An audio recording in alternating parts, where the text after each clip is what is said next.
गढ़मुक्तेश्वर में एक ऐसी कहानी है जो पीढ़ियों से चली आ रही है। एक अजीब और शक्तिशाली कथा जो आज भी लोगों की जिंदगी पर असर डालती है। चलिए आज इसी रहस्यमयी कहानी की तह तक चलते हैं।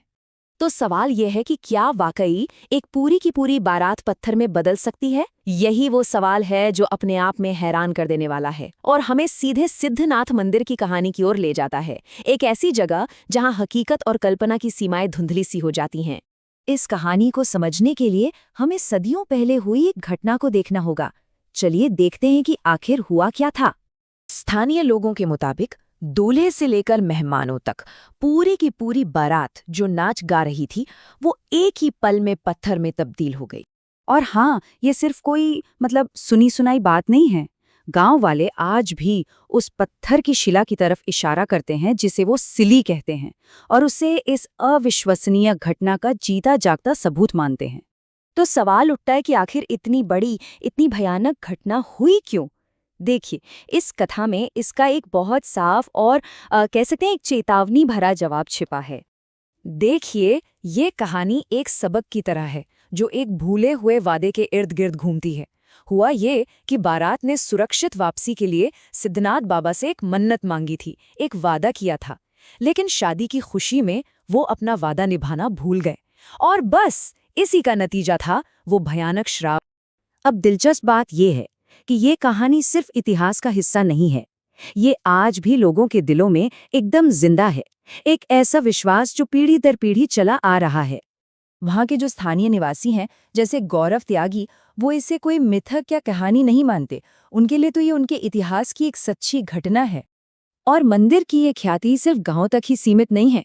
दूर दूर से भक्त यहाँ खींचे चले आते हैं। हरियाणा के ये सज्जन बाइक पर 5 घंटे का सफर तय करके सिर्फ इसीलिए आते हैं क्योंकि ये उनके परिवार की पीढ़ियों पुरानी आस्था है।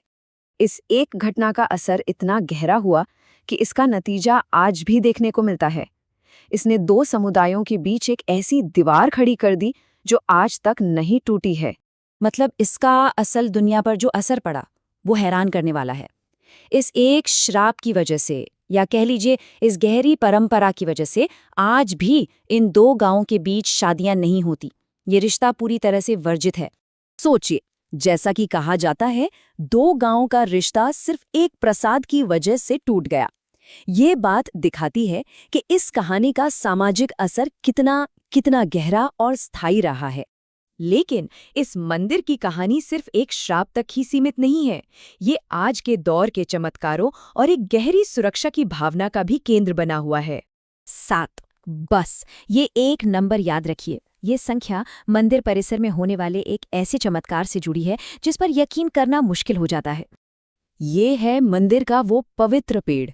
अब जरा सोचिए, एक ही पीपल के पेड़ का तना है और उसी एक तने से 7 अलग-अलग तरह के पेड़ उग रहे हैं।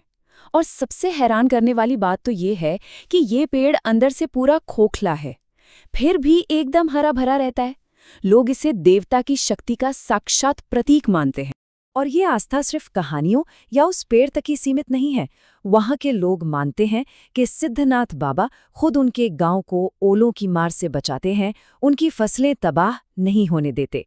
और इसीलिए तो दूर दूर से भक्त यहाँ आते हैं, क्योंकि उनका मानना है कि उनकी हर मुराद यहाँ पूरी होती है, जो उनके विश्वास को और भी पक्का कर देती है। तो आखिर में सिद्धनाथ मंदिर की ये कहानी है क्या? क्या ये सिर्फ एक चेतावनी है, एक स्थानीय कथा है, या फिर एक जीता जागता चमत्कार? सच तो ये है कि शायद ये तीनों ही हैं।